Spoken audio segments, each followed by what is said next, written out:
अगली सुबह मोहनीश अपने कंप्यूटर सिस्टम पर बैठा काम कर रहा था कि तभी एक लड़का उसके पास आया। अरे तूने उस काली कॉस्ट्यूम वाले पिशाच के बारे में सुना है? कल से उसका लड़की को 2 गुंडों से बचाने वाला फुटेज वायरल हो चुका है। हाँ यार, सुना तो है मैंने। लगता है देहरादून को अपना एक सुपर हीरो मिल गया। हाँ यार, पिशाचों के बारे में अब तक बस कहानियों में ही सुना था। वो वाकई में होते होंगे और लोगों को बचाते होंगे, इसका आइडिया नहीं था। उनकी बातें सुनकर स्तुति भी वहाँ आ गई। कोई हीरो नहीं है वो। मुझे तो लगता है कि प्रिया और उसके बॉयफ्रेंड का मर्डर इसी ने किया है और नाम बेचारे अनिल पर आ गया। ऐसा तुम्हें क्यों लगता है स्तुति? कम ऑन मोहनीश, उनकी डेड बॉडीज का हाल देखा था तुमने? प्रिया के बॉयफ्रेंड अनीश की बॉडी पूरी तरह से राख बन गई थी। उसके स्केलेटन को छोड़कर और प्रिया की बॉडी में एक बूंद खून नहीं था। ऐसा कोई आम इंसान कर सकता है क्या? उनके पास खड़ा लड़का भी सोच में पड़ गया। वैसे बात तो तुम्हारी सही है स्तुति। इसकी फुटेज देखकर इंटरनेट पर अलग अलग तरह की डिबेट कर रहे हैं। कोई इसको सुपर हीरो बता रहा है तो कोई कह रहा है कि पिशाच का आतंक फैलने वाला है शहर में। लोगों का काफी मिक्स्ड रिएक्शन आ रहा है ये दुकान वाली फुटेज निकलने के बाद से। क्या पता वो पिशाच अपनी पावर से बस देहरादून की रक्षा करना चाहता हो। क्या पता वो बस बुरे लोगों का ही खून पीता हो। मैं विजिलेंटी वाले कॉन्सेप्ट में यकीन नहीं रखती मोनीश। I am sorry. बुरे लोगों को सजा देने के लिए कानून है, सिस्टम है। पिशाचों को इंसानों की रक्षा करने की जरूरत नहीं है। स्तुति की बात सुनकर मोहनीश के चेहरे पर थोड़े गुस्से के भाव थे। बाय द वे, ये श्वेताब सर और सरन सर इतने सहमे सहमे से क्यों रहने लगे हैं आजकल? किसी को पता है क्या? धारकोट वाले प्रोजेक्ट का चार्ज उनके हाथों से मेरे हाथों में आ गया है ना, इसलिए। अच्छा, मैं जरा वॉशरूम होकर आता हूँ। मोहनीश के अपने सिस्टम से हटने के बाद वहाँ खड़ा लड़का स्तुति की तरफ मुड़ा। ये मोहनीश धारकोट से लौटने के बाद एकदम बदल गया है। पहले मुझे लगा कि इसमें कॉन्फिडेंस आ गया है, लेकिन ये तो काफी घमंडी हो गया। अपने आगे किसी को कुछ समझता ही नहीं है। अरे मुझसे और ऑफिस की बाकी लड़कियों से फ्लर्ट भी बहुत करते हैं मोहनीश सर, जब भी उन्हें मौका मिलता है। धारकोट जाने के बाद से ही मोहनीश बदला और उसके लौटने के बाद से ही इस सुपर हीरो पिशाच की भी खबरें चारों तरफ फैलने लगी। क्या लगता है स्तुति, कहीं मोहनीश के अंदर ही तो पिशाच नहीं घुस गया? पिशाच की खबरें आने के बाद से तो मुझे भी यही लगने लगा है। माधव पुलिस स्टेशन में अपनी डेस्क पर बैठे थे कि तभी उनका फोन बज उठा। हेलो डॉक्टर गुप्ता, कहिए। माधव जी, आपने जो सलाइवा का सैंपल मुझे कल दिया था बाकी सैंपल्स के साथ मैच करने के लिए, वो सैंपल मैच हो गया है। इसका मतलब जिस किसी ने इन सबको मारा है, स्टील की बोतल पर उसी का सलाइवा था। आपने ठीक से चेक तो किया था ना?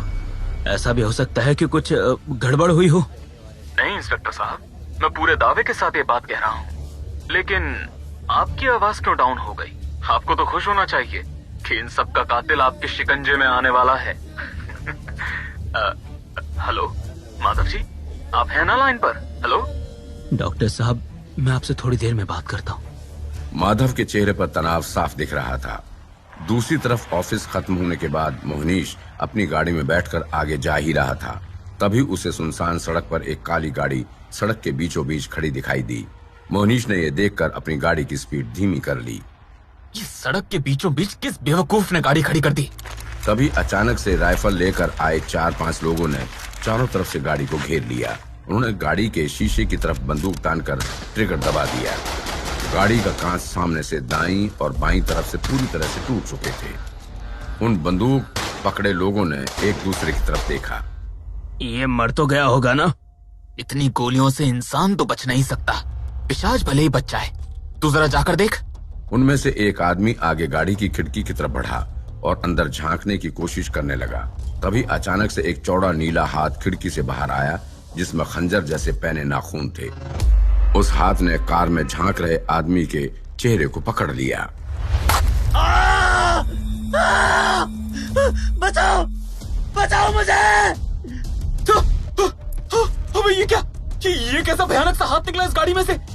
छुड़ाओ इसको। इससे पहले कि कोई आगे बढ़ पाता, उस आदमी को भयानक हाथ ने एक ही झटके में गाड़ी के अंदर खींच लिया।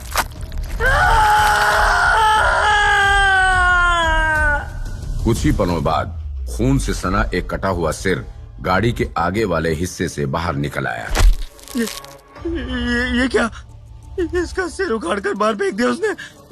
आखिर इतने गोलियां खाकर भी मरा कैसे नहीं? इतनी देर में मोहनीश गाड़ी के आगे वाले हिस्से से उछलकर खुद बोनट पर आ गया था। उसकी शर्ट जगह जगह से फट गई थी।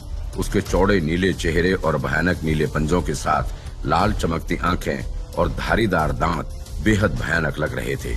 उसे देखकर उन सभी लोगों के माथे पर पसीना आ गया था। उन सबकी उंगलियां ट्रिगर पर खुद ब खुद ही चली गई थीं।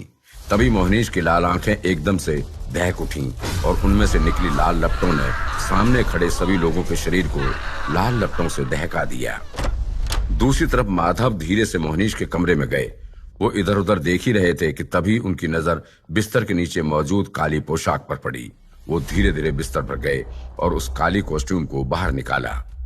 ये तो वही काली कॉस्ट्यूम है जिसे वो पिशाच पहनता है। अपने इकलौते बेटे के प्यार में अंधा होकर मैं सच को सामने होते हुए भी देख नहीं पाया। शुभम सही कह रहा था, मोहनीश के शरीर के अंदर सच में महापिशाच है। आपको मेरे कमरे में इस तरह नहीं आना चाहिए था पापा। माधव ने एकदम से पीछे मुड़कर देखा। मोहनीश कमरे की चौखट पर ही खड़ा था। उसकी चेक वाली शर्ट फटकर चिथड़े हो गई थी। यानी कि शुभम और तारा सही कह रहे थे, तुम्हारे अंदर ही है महापिशाच। मैंने बहुत वक्त तक आपसे ये बात छिपाने की कोशिश की। भूल गया था कि एक पुलिस वाले का बेटा हूँ। ज्यादा समय तक अपनी सच्चाई नहीं छिपा पाऊंगा। मोहनीश, तुमने जो कुछ भी किया इसमें तुम्हारी गलती नहीं है बेटे। तुम्हारे शरीर के अंदर मौजूद महापिशाच ने वो सब तुमसे कराया। तुम अपने आप को कानून के हवाले कर दो। मैं बड़े से बड़े वकील को तुम्हारे केस पर लगवाऊंगा। और एक मिनट पापा, मैंने गलत क्या किया है जो खुद को कानून के हवाले करूं? क्या अपनी शक्तियों के जरिए बैंक लूटने वालों को मारना गलत था? क्या उन दो गुंडों को मारना गलत था जो उस पति पत्नी को गली में लूट रहे थे? क्या उस लड़की की इज्जत बचाना गलत था? कानून हाथ में लेने का अधिकार किसी को नहीं है मोहनीश। अपने शरीर के अंदर पौशाचिक शक्तियां धारण करने वाले को भी नहीं। वैसे अगर तुम सिर्फ गुंडे बदमाशों को मार रहे थे तो फिर प्रिया को क्यों मारा? उसके बॉयफ्रेंड अनीश को क्यों मारा? अनिल को मारकर उसे सुसाइड की तरह क्यों फ्रेम किया? प्रिया से प्यार करता था मैं। हाई स्कूल में तारा से ब्रेकअप होने के बाद वो पहली लड़की थी जिसे देखकर दिल में कुछ महसूस हुआ था। जब मुझे उसके बॉयफ्रेंड अनीश के बारे में पता चला तो मेरा दिल टूट गया। मैं अपनी भावनाओं पर काबू नहीं रख पाया। महापिशाच की शक्तियों के अगर कई फायदे हैं तो कुछ नुकसान भी हैं। जैसे कि मेरा अपनी भावनाओं पर कभी कंट्रोल नहीं रह पाता। पॉजिटिव और नेगेटिव दोनों तरह के इमोशंस बहुत एक्सट्रीम में चले जाते हैं। इस केस में भी यही हुआ। प्रिया और अनीश की मौत को मैं एक गलती मानता हूँ। उस केस में 2 सस्पेक्ट थे, मैं और अनिल। अपने ऊपर से शक हटाने के लिए मुझे अनिल को मारना ही पड़ा। अनिल का तो इस पूरे मामले से कोई लेना देना भी नहीं था। वो तो पीटर रेस्टोरेंट के पास खड़ा सिगरेट पी रहा था। प्रिया और अनीश को मारने के बाद मैं उसके पास गया और उसे पीट पीट कर जबरदस्ती पहले उससे सुसाइड नोट लिखवाया और फिर उसे मारकर वहीं पीछे मौजूद गार्बेज कंटेनर में डाल दिया। उसके हाथ में चूहे मारने वाले जहर की शीशी और सुसाइड नोट पकड़ाकर मैं जब वापस ऑफिस बिल्डिंग में आया तो देखा कि आप कुछ पुलिस वालों के साथ बेसमेंट में ही खड़े थे। मैं शक की सुई अनिल की तरफ घुमाने में सफल हो गया, लेकिन आखिरकार मेरा सच बाहर आ ही गया। मैं तांत्रिक मनक से बात करूंगा बेटे। वो तुम्हारे शरीर में इस नेगेटिव एनर्जी को निकाल फेंकेंगे। कानून इन चीजों में मानता नहीं है, लेकिन अगर हम महापिशाच के अस्तित्व को किसी तरह से कोर्ट में सच साबित करने में सफल हो गए तो तुम्हें कम से कम सजा होगी। पापा, मैं इस शक्ति से लोगों का भला कर सकता हूँ। जहाँ पुलिस वक्त पर नहीं पहुँच सकती वहाँ मैं वक्त पर पहुँच सकता हूँ।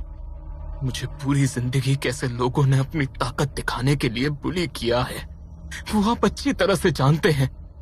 मैं कमजोर था, डरपोक था, अपनी रक्षा नहीं कर सकता था, लेकिन अब फाइनली मैं कुछ बन चुका हूँ। लोग मुझे देहरादून का सुपर हीरो मानने लगे हैं। मैं अब वही पुराना कमजोर मोहनीश नहीं बन सकता। इस शक्ति ने तुम्हें अंधा कर दिया है मोहनीश।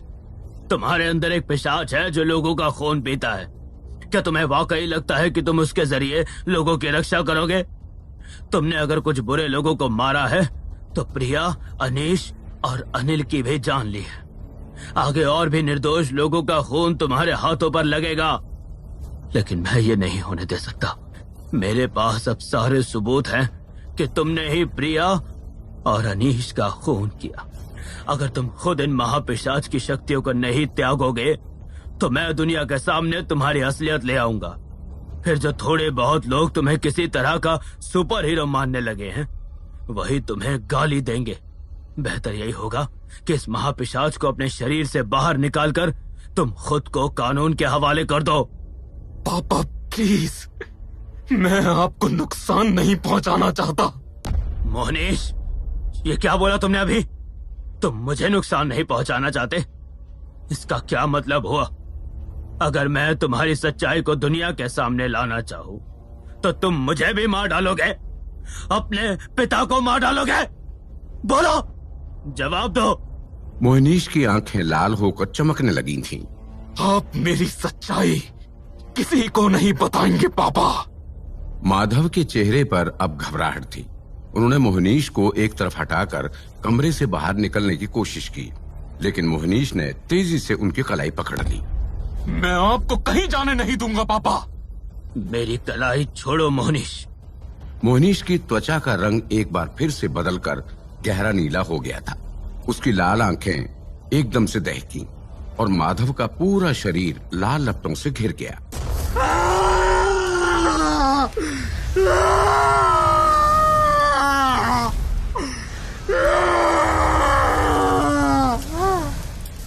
मोहनीश की लाल आंखों से लगातार निकलती आग की लपटों ने पहले माधव की त्वचा को गलाकर राख कर दिया और फिर उसके कंकाल भी राख के कणों में बदलकर हवा में विखंडित कर दिया। मोहनीश अब फिर से नॉर्मल हो गया था। वो हांफते हुए सामने की तरफ देख रहा था।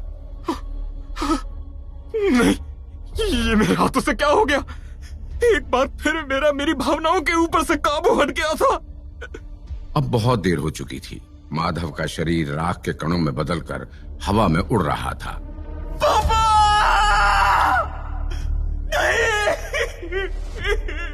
मोहनीश वहीं अपने कमरे में दोनों घुटनों पर बैठ गया और सिर झुका लिया। उसकी आंखों से निकलते आंसू रुक ही नहीं रहे थे।